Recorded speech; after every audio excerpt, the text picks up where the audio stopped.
낯선 Please, let's 남자의 talk. 몸이 I 내 miss 위에서 you. 움직였다. I don't know what to 그의 say. 숨결에서는 위스키 향이 It's too 났고 late. 그의 손길은 거칠었다. 나는 눈을 감았다. 어둠 속에서 나는 다른 것을 느꼈다. 호텔 침대 시트에 뻣뻣한 감촉 창문 틈으로 새어 들어오는 도시의 소음, 그리고 내 안에서 비명 지르는 거대한 공허. 그는 내 이름을 불렀지만 그건 내 이름이 아니었다. 그는 그저 술집에서 만난 하룻밤 상대를 불렀을 뿐이다. 나는 그의 허리를 끌어안고 더 깊이 더 격렬하게 움직여달라고 속삭였다. 아픔. 그래, 차라리 아픔이 나았다. 최진우라는 남자가 나에게 남긴 영혼을 갉아먹는 듯한 굴욕감과 모멸감을 지워버릴 수만 있다면, 이 육체적인 고통으로 그 정신적인 고통을 덮어버릴 수만 있다면, 하지만 소용없었다. 그의 움직임이 거칠어질수록 내 정신은 오히려 더 선명해졌다. 10년간 사랑했던 남자의 얼굴. 서현아, 우리 집안과 너는 격이 맞지 않아. 차갑게 돌아섰던 그의 등. 네가 감히 내 아들 앞길을 막아. 얼음물보다 차가웠던 그의 어머니의 목소리. 모든 것이 어제 일처럼 생생했다.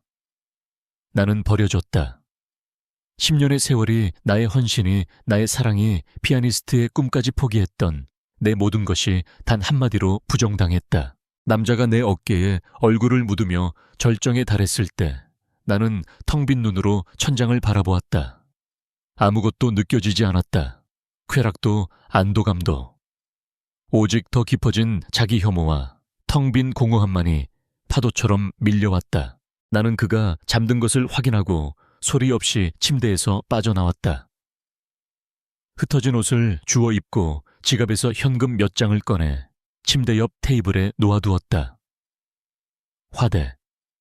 그래, 어쩌면 이게 지금의 내게 가장 어울리는 단어일지도 모른다. 나는 거울 속의 나를 잠시 바라보았다. 헝클어진 머리 공허한 눈동자. 한때는 촉망받던 피아니스트였던 여자의 모습은 어디에도 없었다. 호텔을 빠져나오자 차가운 새벽 공기가 뺨을 때렸다. 도시는 막 잠에서 깨어나고 있었다. 나는 정처 없이 걸었다. 어디로 가야 할지, 무엇을 해야 할지 아무것도 몰랐다. 그때였다. 광화문 사거리 거대한 전광판에 눈이 멈췄다. 속보 제이바리그룹 최진우 상무 김영수 의원의 장려와 약혼 발표. 화면 가득 최진우가 환하게 웃고 있었다. 그의 옆에는 아름다운 여자가 수줍게 미소 짓고 있었다. 내가 버려진 이유, 더 대단한 집안의 여자, 더 쓸모있는 여자. 온 세상이 그들의 행복을 축복하고 있었다.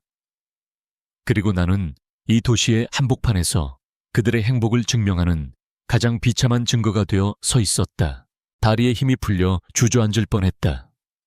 심장이 날카로운 유리 조각에 찔린 듯 아팠다. 숨을 쉴 수가 없었다. 아리쇼다.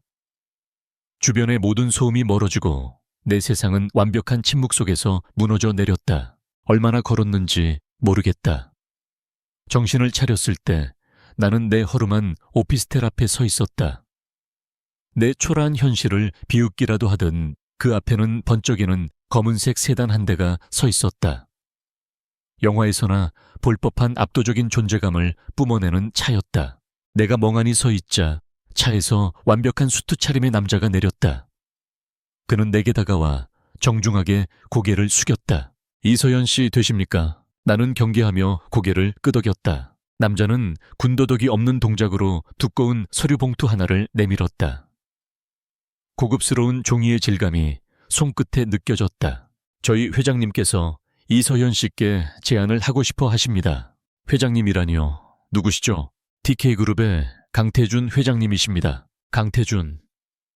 그 이름을 듣는 순간 나는 숨을 삼켰다. 최진우의 JW그룹이 가장 두려워하고 넘어서고 싶어 하는 상대. 금융계의 냉혹한 제왕. 대한민국을 움직이는 몇 안 되는 남자 중 하나. 그런 사람이 왜 나에게, 나는 떨리는 손으로 봉투를 받아 들었다. 그 안에는 무엇이 들어있을까? 희망일까? 아니면 더 깊은 절망일까? 나는 알 수 없었다. 하지만 한 가지는 확실했다. 내 인생이 다시 한번 거대한 소용돌이 속으로 빨려 들어가고 있었다. TK그룹의 본사 건물은 하늘을 찌를 듯한 유리와 강철의 탑이었다. 로비에 들어서는 순간 나는 거인의 성에 들어온 개미처럼 작아지는 것을 느꼈다. 모든 것이 거대하고 차갑고 완벽했다. 대리석 바닥은 거울처럼 반짝였고 공기마저도 권력의 무게로 가득 차 있는 듯했다. 나를 안내하는 비서의 발소리 외에는 아무런 소리도 들리지 않았다. 강태준의 사무실은 건물의 가장 높은 층 도시 전체를 발 아래에 둔 곳에 있었다. 문이 열리자 나는 압도적인 공간감에 숨을 삼켰다. 한쪽 벽면 전체가 유리창이었고 서울의 스카이라인이 한 폭의 그림처럼 펼쳐져 있었다. 하지만 방 안은 텅 비어 있는 것처럼 느껴질 정도로 미니멀했다. 거대한 책상 하나와 의자 몇 개. 그뿐이었다. 그는 책상 뒤에 앉아 있었다. 내가 들어왔지만 그는 자리에서 일어나지 않았다. 그는 서류에서 눈을 떼고 나를 바라보았다. 그의 눈빛은 그 어떤 감정도 담고 있지 않아 오히려 더 위협적이었다. 마치 내 영혼의 가장 깊은 곳까지 꿰뚫어 보는 듯한 날카롭고 무심한 시선이었다. 안지, 그의 목소리는 낮고 차분했다. 그는 내 앞에 놓인 계약서를 턱짓으로 가리켰다. 읽어봐. 나는 의자에 앉아 떨리는 손으로 계약서를 펼쳤다. 내용은 어제 비서가 전해준 것과 같았다. 계약기간 1년. 그 기간 동안 나는 강태준의 아내 역할을 수행한다. 이혼 시 위자료로 TK그룹 계열사 하나와 평생 부족함 없이 살 수 있는 거액의 현금을 받는다. 나의 모든 신상 정보는 완벽하게 보호된다. 왜? 저죠? 내가 물었다. 내 목소리는 형편없이 떨리고 있었다. 그는 잠시 나를 바라보았다. 최진우 때문에 힘든가? 그의 질문은 날카로운 비수처럼 내 심장을 찔렀다. 그들에게 복수하고 싶겠지. 그들이 널 버린 것을 뼈저리게 후회하게 만들어주고 싶을 테고. 그는 내 마음을 너무나 정확하게 읽고 있었다. 소름이 돋았다. 난 내 사업에 방해가 되지 않을 조용한 아내가 필요해. 당신은 지금의 지옥에서 벗어날 발판과 복수의 기회가 필요하고 서로에게 이득이 되는 거래야. 감정은 섞지 않아. 그의 말은 지독할 정도로 현실적이고 잔인할 만큼 명확했다. 이것은 구원이 아니었다. 거래였다. 악마와의 거래. 나는 이 남자가 두려웠다. 그의 차가움, 그의 통찰력, 그가 가진 압도적인 힘. 이 남자의 손에 들어가면 나는 또다시 이용당하고 버려질지도 모른다. 최진우보다 훨씬 더 위험한 남자였다. 하지만 그의 말이 맞았다. 나는 복수를 원했다. 나를 벌레처럼 짓밟고 버린 최진우와 그의 가족에게 내가 없이는 살 수 없는 여자라고. 울며 매달리던 남자가 어떻게 변했는지, 그 대가가 얼마나 끔찍한지를 보여주고 싶었다. 강태준은 나에게 그럴 수 있는 유일한 기회를 제공하고 있었다. 나는 최진우의 어머니가 내게 던졌던 모욕적인 말들을 떠올렸다. 전광판에서 웃고 있던 그의 얼굴을 떠올렸다. 내 안에서 차가운 분노가 불꽃처럼 타올랐다. 그래, 이미 지옥에 있는데 더 나빠질 게 뭐 있겠어. 나는 펜을 집어들었다. 손의 떨림이 멈췄다. 나는 계약서의 마지막 장에 내 이름을 썼다. 이서현, 내 영혼을 파는 서명이었다. 그 이후의 모든 절차는 기계처럼 빠르고 정확하게 진행되었다. 우리는 구청에 가서 혼인 신고서를 제출했다. 증인도 축하도 없었다. 우리는 법적으로 부부가 되었지만 서로에게 눈길 한 번 주지 않았다. 그는 나를 한강이 내려다 보이는 최고층 펜트하우스로 데려갔다. 집은 모델하우스처럼 완벽했지만 사람 사는 온기라고는 전혀 느껴지지 않았다. 그처럼 차갑고 텅 비어있는 공간이었다. 그는 나를 게스트룸으로 안내했다. 사실상 나의 침실이 될 곳이었다. 금요일 저녁 VVIP 자선 파티가 있다.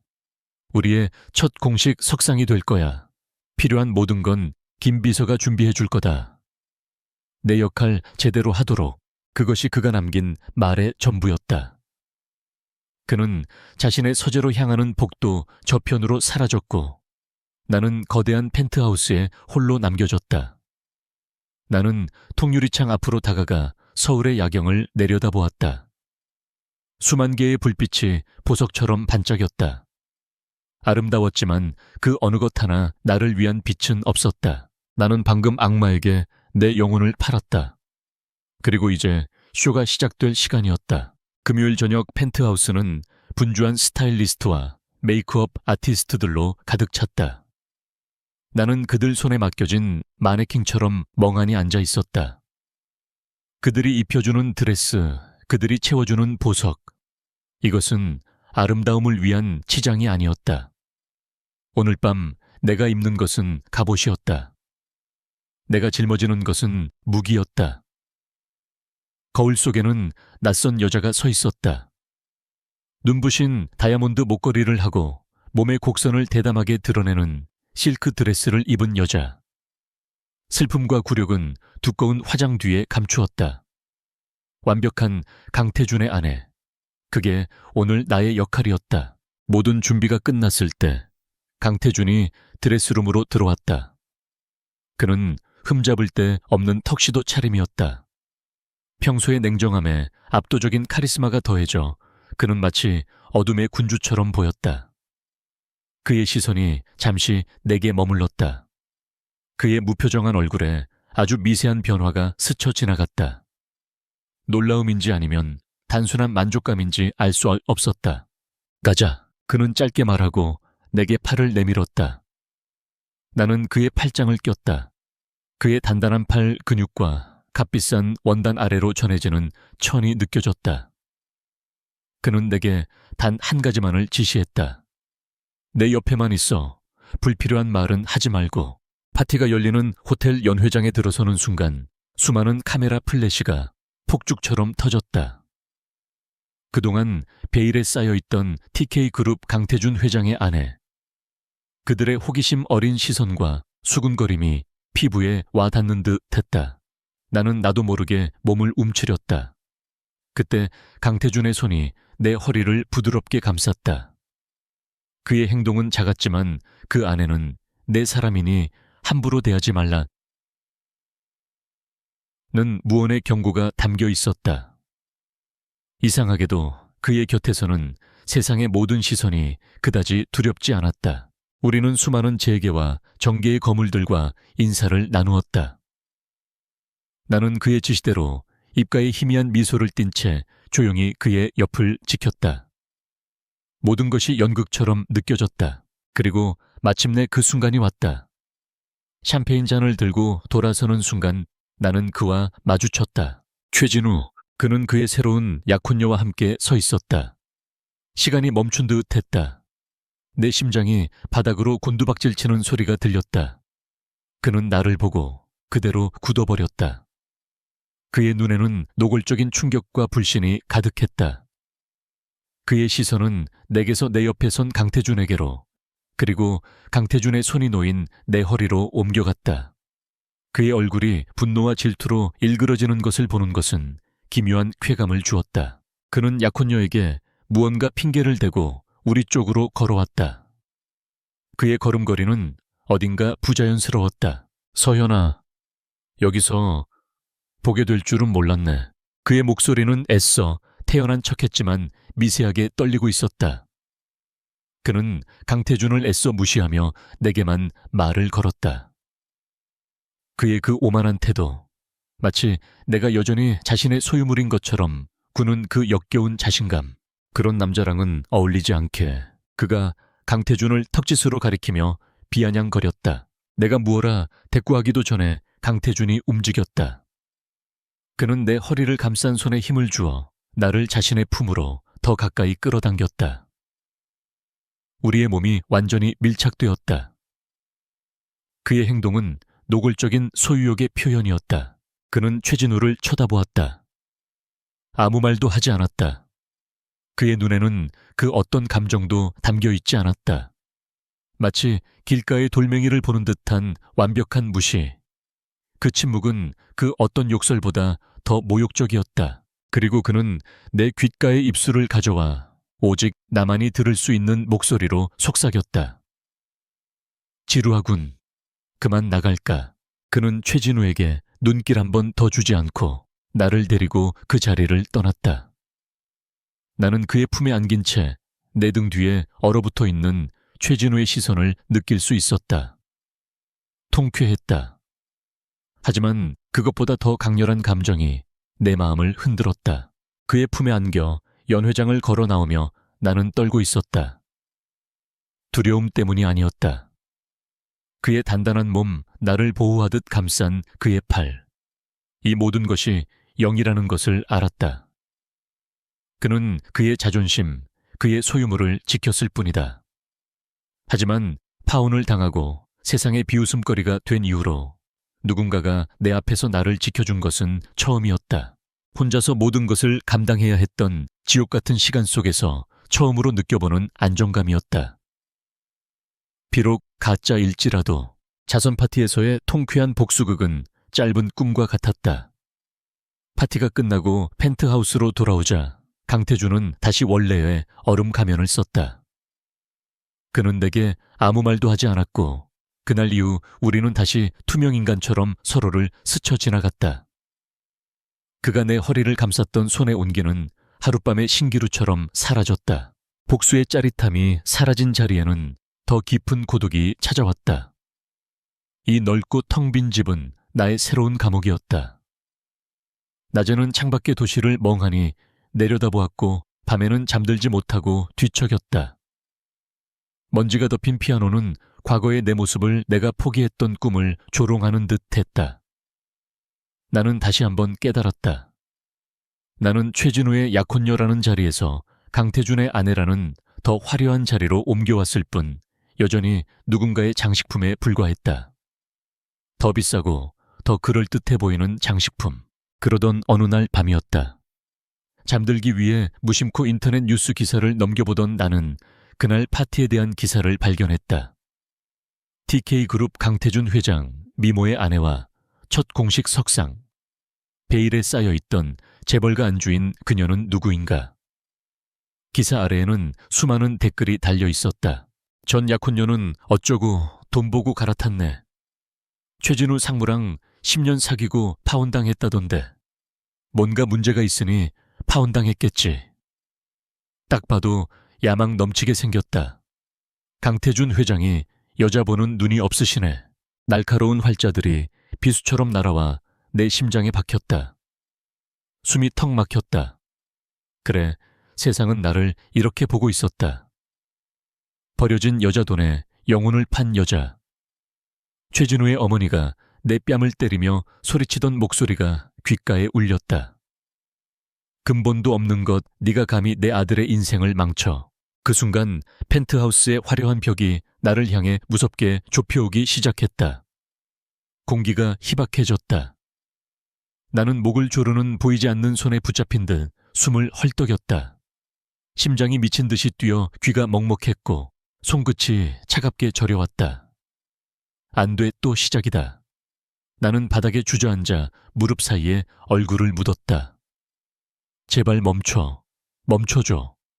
하지만 내 몸은 더 이상 내 것이 아니었다. 과거의 망령에 사로잡힌 통제불능의 짐승일 뿐이었다. 그때였다.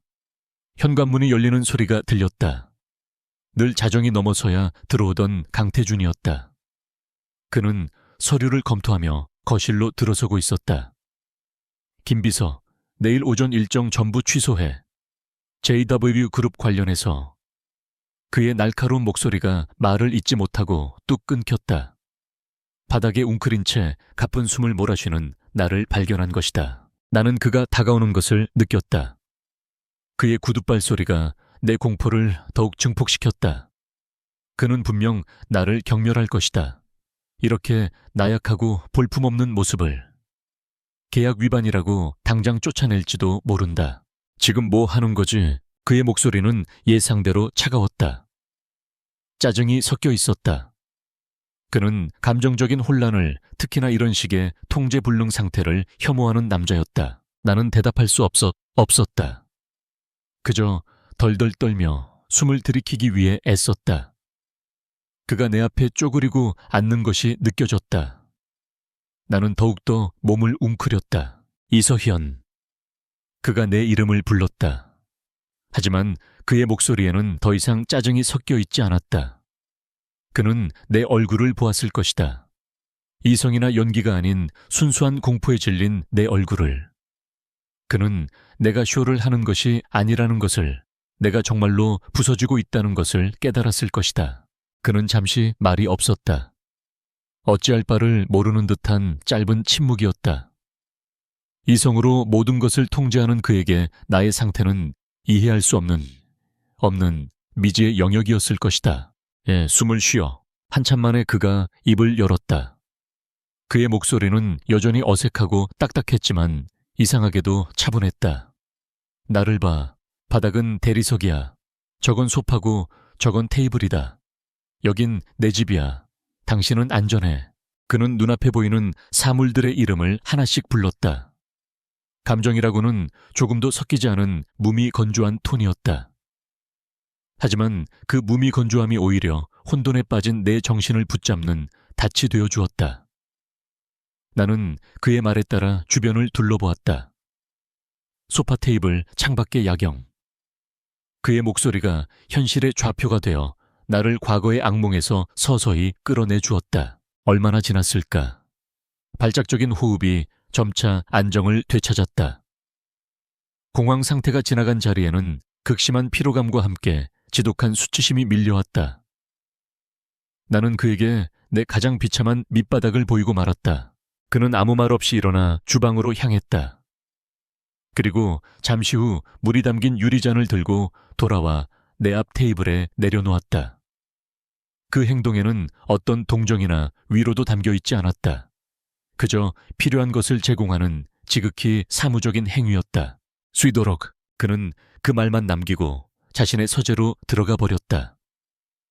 나는 테이블 위에 놓인 물잔을 한참 동안 바라보았다.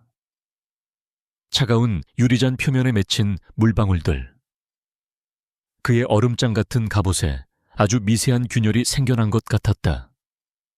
아주 작고 보잘것없는 균열이었지만 나에게는 그 어떤 위로의 말보다 더 큰 의미로 다가왔다. 그날 밤의 사건 이후 펜트하우스의 차가운 공기는 미묘하게 변했다. 강태준은 여전히 말이 없었고 그의 얼굴은 여전히 읽기 힘든 가면과 같았다. 하지만 그는 더 이상 나를 투명인간 취급하지 않았다. 저녁 식사 시간에 그는 서재가 아닌 거대한 식탁에 내 맞은편에 앉았다. 우리는 아무 말 없이 식사를 했지만 더 이상 숨막히는 침묵은 아니었다. 그것은 조심스러운 탐색에 가까운 낯선 종류의 고요함이었다. 오늘 하루는 어땠지? 어느 날 저녁 그가 무심코 물었다. 나는 포크를 든 채 멈칫했다. 그가 내게 개인적인 질문을 한 것은 처음이었다. 그냥 똑같았어요. 나는 더듬거리며 대답했다. 그는 더 이상 묻지 않았지만 그 짧은 질문 하나가 내 마음속에 작은 파문을 일으켰다. 그는 나를 보고 있었다. 그의 세상 속에 아주 작은 틈이나마 나의 존재가 들어오기 시작한 것이다. 변화는 거기서 그치지 않았다. 그날 오후 나는 정처없이 갤러리를 둘러보다 펜트하우스로 돌아왔다. 그리고 거실에 들어서는 순간 나는 그 자리에 얼어붙었다. 텅 비어 있던 거실의 한가운데 익숙한 형태의 그랜드 피아노 한 대가 놓여 있었다. 윤이 나게 닦인 검은색 몸체 반짝이는 금색 페달. 저것은 나의 피아노였다. 최진우와 파혼한 후 생활비를 위해 가장 먼저 팔아야만 했던 내 분신과도 같았던 피아노. 나는 홀린 듯 피아노로 다가갔다. 손을 뻗어 건반 덮개를 열었다. 상아색 건반 위에는 먼지 하나 없었다. 그리고 그 위에는 하얀 카드 한 장이 놓여 있었다. 간결하고 힘있는 필체. 강태준의 글씨체였다. 재능을 낭비하지 마. 나는 카드를 든 채 그 자리에 주저앉았다. 눈물이 뺨을 타고 흘러내렸다. 그는 어떻게 나의 피아노를 찾아낸 거지. 이것은 단순한 선물이 아니었다. 그는 나의 과거를 들여다본 것이다. 내가 무엇을 잃어버렸는지, 무엇을 가장 그리워하는지를 알아내기 위해 시간을 쓴 것이다. 그의 행동은 무심했지만 그 안에는 상상조차 해본 적 없는 깊은 배려가 담겨 있었다.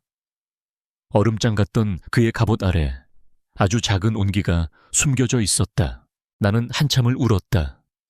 그리고 조심스럽게 피아노 의자에 앉았다. 1년 넘게 만져보지 않은 건반.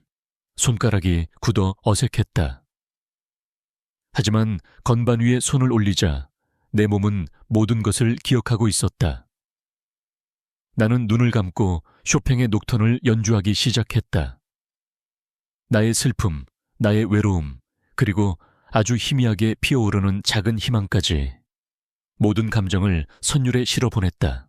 연주는 나의 유일한 언어였다. 나는 음악 속에서 비로소 온전한 내가 되었다. 한참 동안 연주에 몰입해 있던 나는 등 뒤에 인기척을 느끼지 못했다. 마지막 음이 여운을 남기며 사라졌을 때 거실 입구에서 낮은 목소리가 들렸다. 잘 치는군. 나는 화들짝 놀라 뒤를 돌아보았다. 강태준이었다.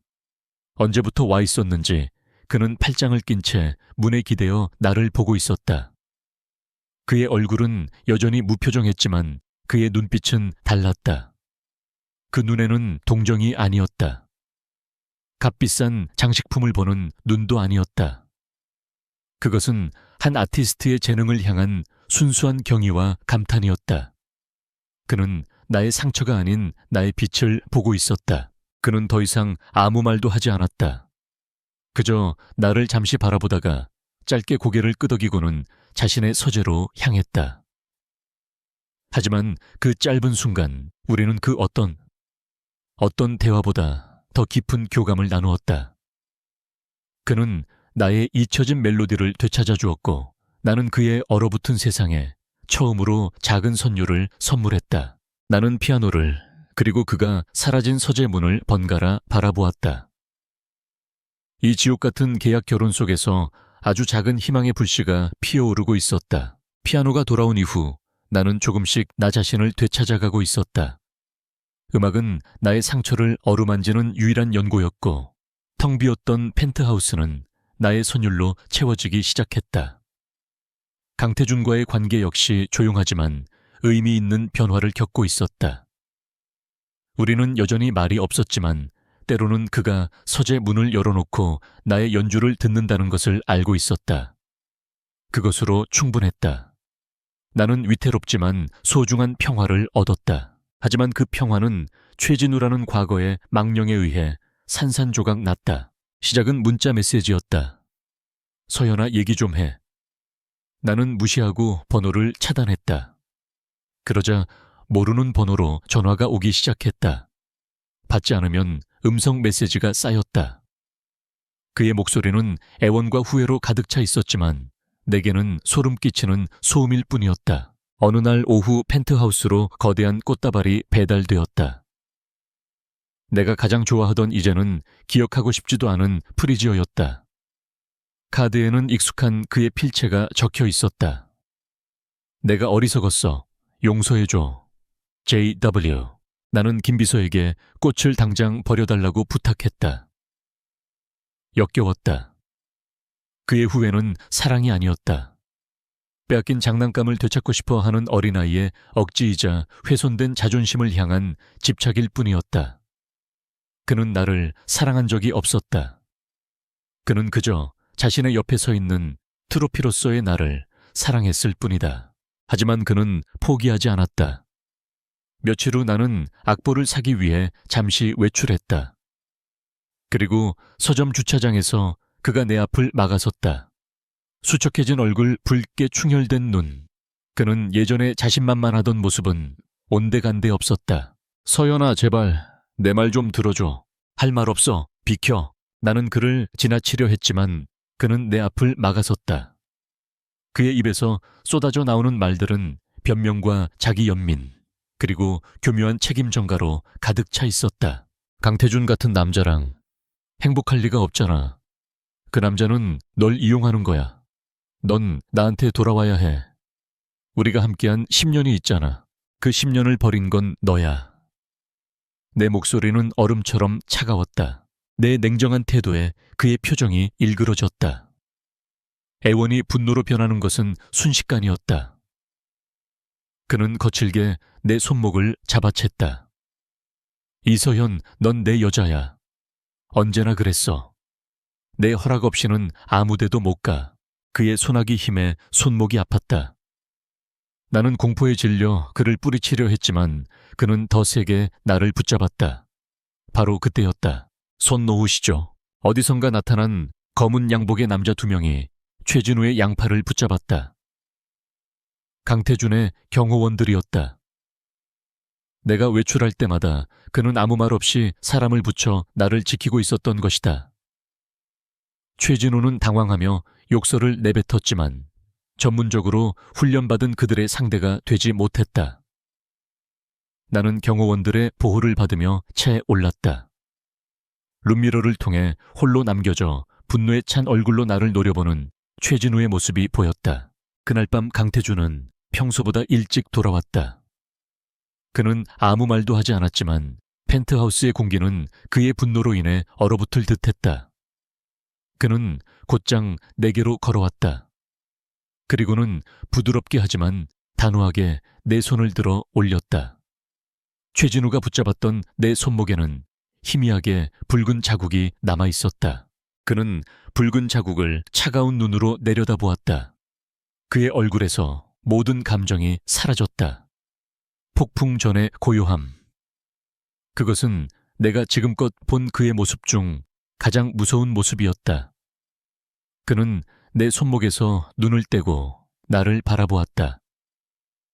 그의 목소리는 아주 낮고 조용했지만 그 안에는 모든 것을 파괴할 듯한 서슬퍼런 분노가 담겨 있었다. 그놈이 다시는 내게 손댈 일은 없을 거다. 그것은 단순한 위로나 약속이 아니었다. 그것은 심판의 예고였다. 그는 더 이상 나의 계약상 남편이 아니었다. 그는 나를 해치려는 자를 기꺼이 지옥으로 끌고 갈 나의 유일한 보호자였다. 최진우는 자신의 인생에서 가장 큰 실수를 저지른 것이다. 최진우와의 대면은 내 안에 위태롭게 쌓아 올린 평화의 성을 무너뜨렸다. 그의 넌 내 여자야 라는 말은 족쇄처럼 내 발목을 다시 올가매는 듯했다. 나는 또다시 누군가의 소유물 언제든 버려질 수 있는 물건이 된 것 같았다. 강태준이 나를 지켜주었지만 그 사실이 오히려 나를 더 비참하게 만들었다. 나는 혼자서는 아무것도 할 수 없는 보호가 필요한 연약한 존재일 뿐이었다. 나는 피아노 앞에 앉았다. 나의 유일한 피난처. 하지만 손가락은 건반 위를 맴돌 뿐 아무런 소리도 만들어내지 못했다. 음악조차 나를 외면하는 듯했다. 절망감에 눈물이 뺨을 타고 흘러내려 건반 위로 툭툭 떨어졌다. 그때 그가 조용히 다가와 내 옆 피아노 의자에 나란히 앉았다. 나는 당황해서 눈물을 닦았지만 그는 모른 척 정면만 응시했다. 우리는 한참 동안 말이 없었다. 그의 침묵은 더 이상 어색하지 않았다. 그것은 내가 감정을 추스를 때까지 기다려주는 조용한 배려였다. 당신 연주를 들을 때면 그가 마침내 입을 열었다. 그의 목소리는 낮고 차분했다. 슬픔이 들리지 않아 오히려 강인함이 느껴져. 나는 고개를 들어 그를 보았다.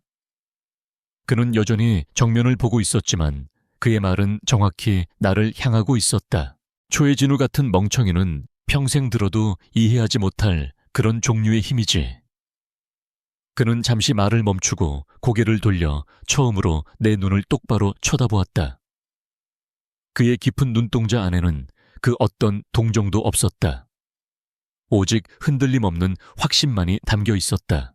그는 다이아몬드를 버린 게 아니야. 애초에 그 가치를 알아볼 눈이 없었던 거지.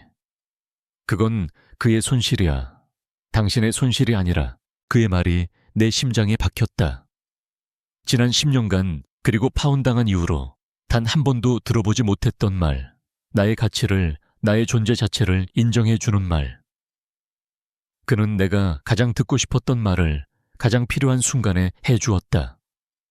나의 무너진 자존심의 파편들을 그의 단단한 목소리가 하나씩 붙여주는 듯했다. 내 눈에서 다시 눈물이 흘렀다. 하지만 이번에는 절망의 눈물이 아니었다. 그것은 구원의 눈물이었다. 그는 조심스럽게 손을 들어 내 뺨에 눈물을 닦아주었다. 그의 손길은 깃털처럼 부드럽고 따뜻했다. 나는 피하지 않았다. 오히려 그 온기를 향해 나도 모르게 살짝 고개를 기울였다. 그것은 나의 무언의 허락이었다. 그의 얼굴이 천천히 다가왔다. 그의 입술이 내 입술에 닿았을 때 그것은 열정적인 키스가 아니었다. 조심스럽고 부드럽고 나의 모든 것을 묻고 확인하는 듯한 그런 입맞춤이었다. 그는 나를 안아 침실로 데려갔다. 그 과정에서 나의 발은 단 한 번도 땅에 닿지 않았다. 그는 나를 침대에 눕히고 내 위로 몸을 기울였다. 그의 눈빛은 그 어느 때보다 진지했다. 그는 내게서 욕망을 찾고 있는 것이 아니었다. 그는 나의 마음을, 나의 허락을 구하고 있었다. 나는 떨리는 손으로 그의 뺨을 감쌌다. 그리고 내가 먼저 그에게 다시 입을 맞추었다. 그의 손길은 경배와도 같았다. 그는 마치 세상에서 가장 귀하고 깨지기 쉬운 것을 다루듯 나의 옷을 벗겨내고 나의 몸을 탐색했다. 과거의 상처가 떠올라 나도 모르게 몸을 움츠릴 때면 그는 즉시 멈추고 내가 다시 편안해질 때까지 기다려 주었다. 그의 인내는 끝이 없었고 그의 배려는 완전했다. 그는 나의 몸 구석구석에 입을 맞추었다. 그의 입술이 닿는 곳마다 최진우가 남긴 모욕의 기억 대신 내가 얼마나 소중하고 아름다운 존재인지를 새겨주는 듯했다. 나는 더 이상 더럽혀진 존재가 아니었다. 나는 사랑받고 있었다. 온전하게 있는 그대로의 나를, 우리의 몸이 하나가 되었을 때 나는 아픔 대신 충만함을 느꼈다. 그의 안에서 나는 비로소 안전했다.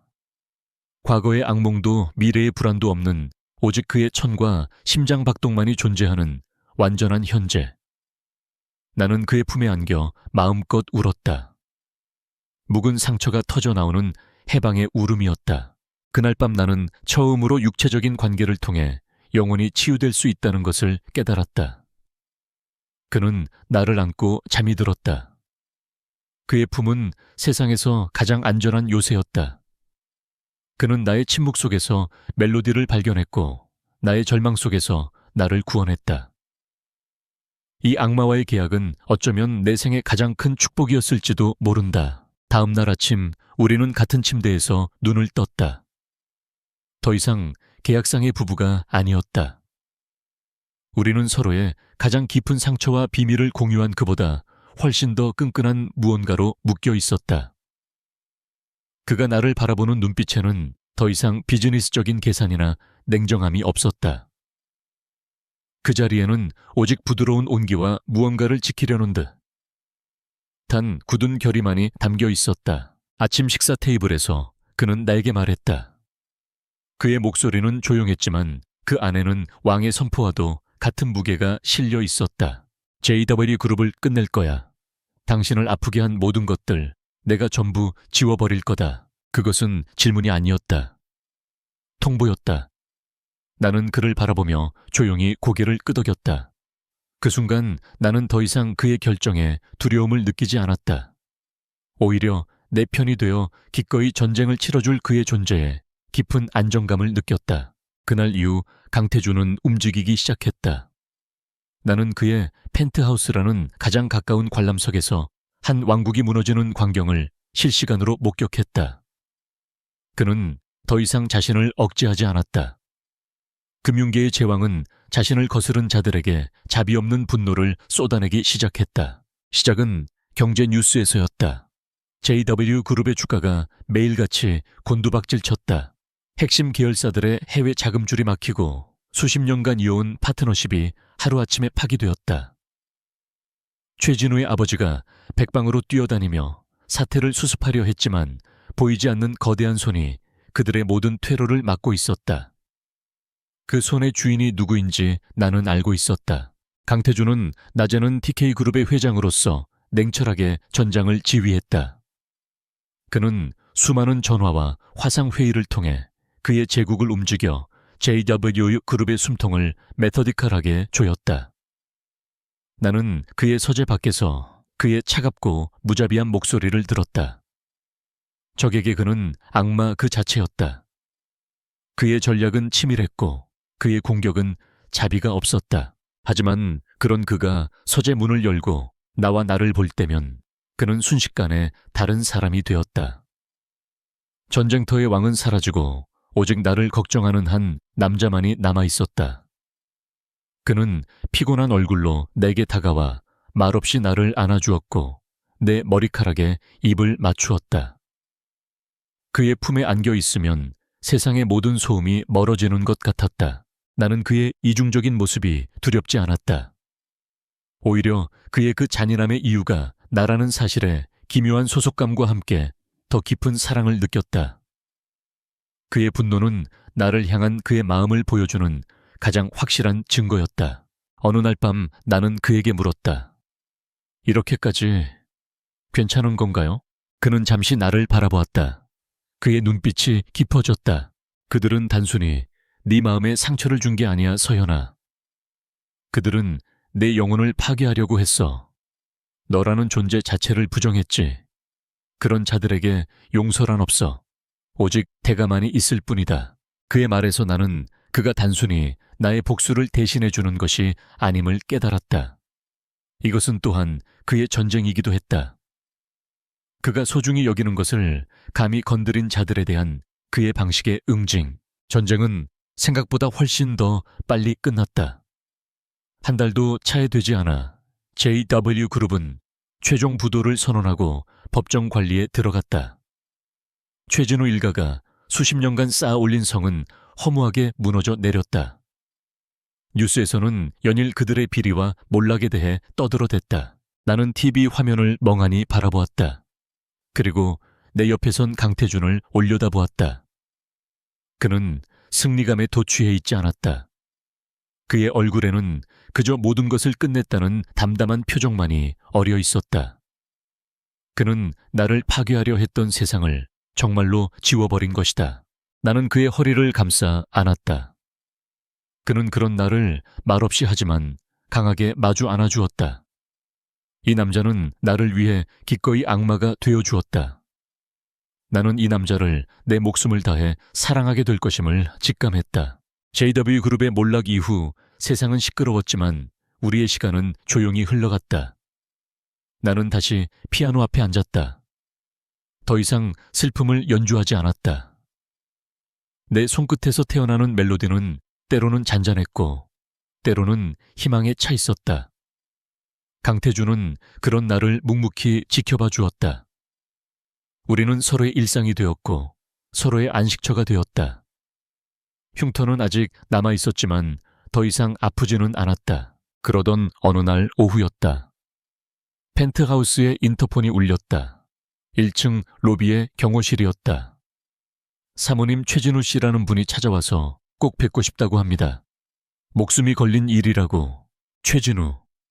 그 이름을 듣는 순간 심장이 차갑게 내려앉았다. 이미 끝났다고 생각했던 과거의 망령. 내 옆에서 신문을 읽던 강태준이 인터폰을 받았다. 그의 목소리는 칼날 같았다. 당장 돌려보내. 아니요. 나는 그의 손을 막았다. 그는 의아한 눈으로 나를 바라보았다.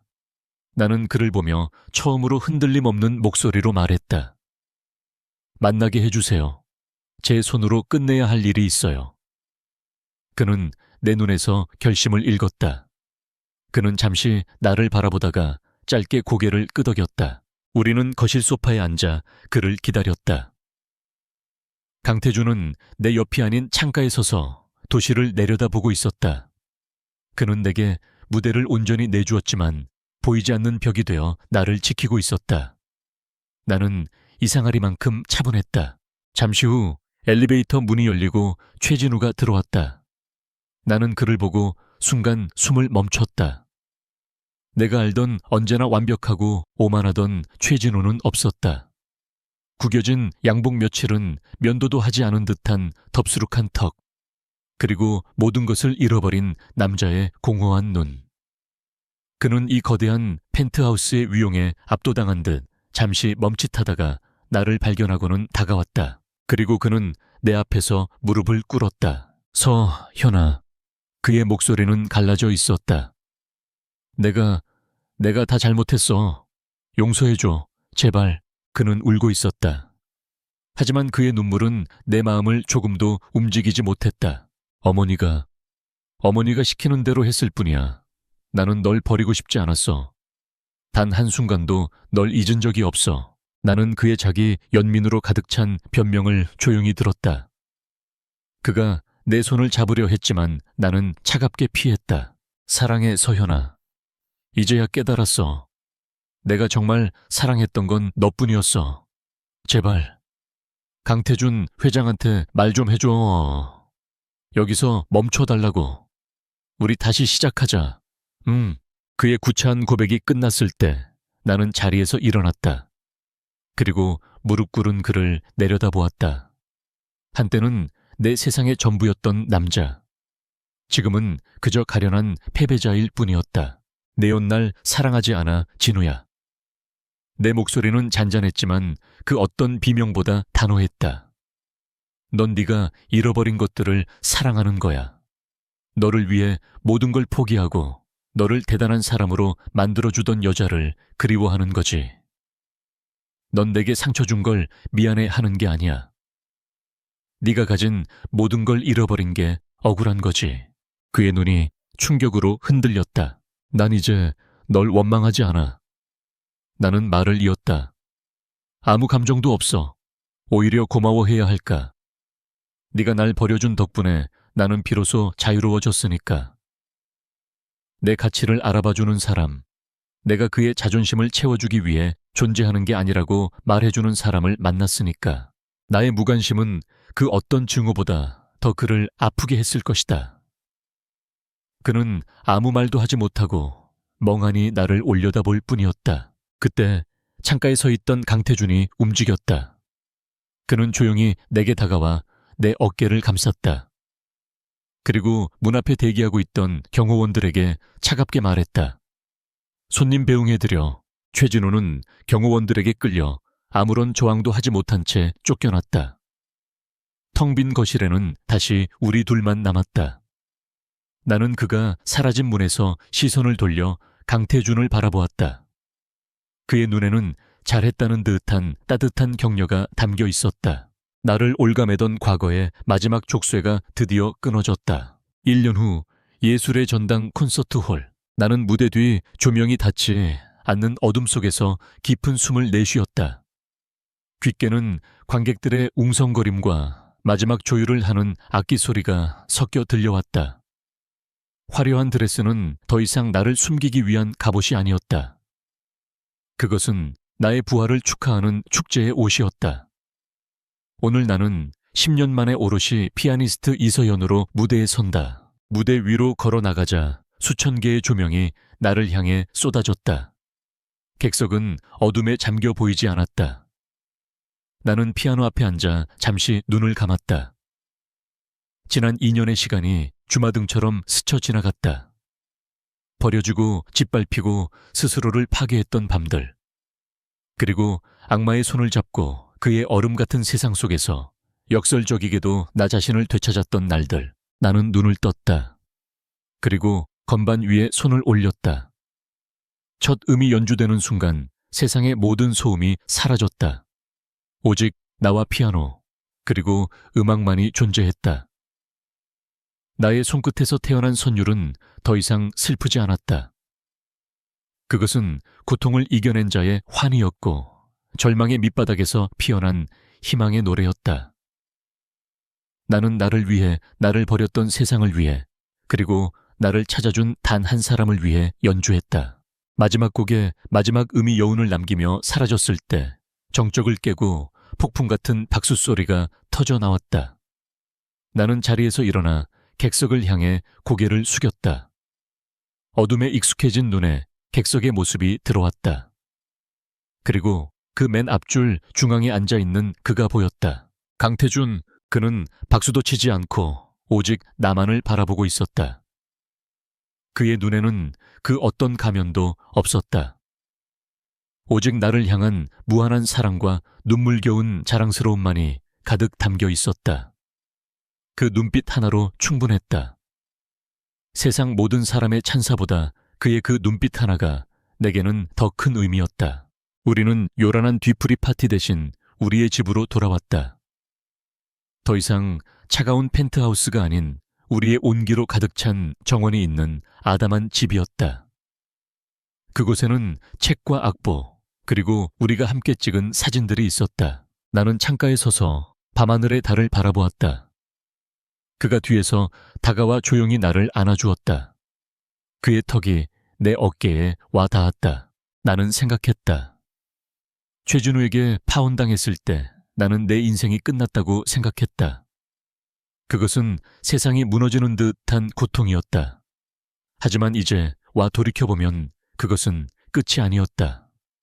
그것은 낡고 거짓된 내가 죽고 진짜 내가 태어나는 지독하게 아팠던 시작점이었다. 나의 가치는 명문가의 며느리가 되는 것에 있지 않았다. 나의 행복은 누군가의 선택을 받는 것에 있지 않았다. 내가 나 자신으로 온전히 설 때, 내가 나의 목소리, 음악을 되찾았을 때 비로소 나는 행복해졌다. 그리고 그런 나를, 아무것도 아니었던 나를 세상이 보이지 않는다고 했을 때 나를 발견해준 한 사람, 차가운 계약서로 시작된 악마 같던 그가 사실은 나의 유일한 구원자였다. 행복이란 상처가 없는 완벽한 상태가 아니었다. 찢기고 부서졌던 상처의 흔적을 끌어안고서도 바로 지금 이 순간 사랑하는 사람의 품에 안겨 온전함을 느끼는 것, 그것이 나의 행복이었다. 행복에는 정해진 길이 없었다. 그리고 그 길을 걷기에 너무 늦은 때란 결코 없었다. 오늘 밤 당신은 세상에서 가장 눈부셨어. 그가 내 귓가에 속삭였다. 나는 그의 품에 더 깊이 기댔다. 창밖의 달빛이 새로 시작될 우리의 밤을 부드럽게 비추고 있었다.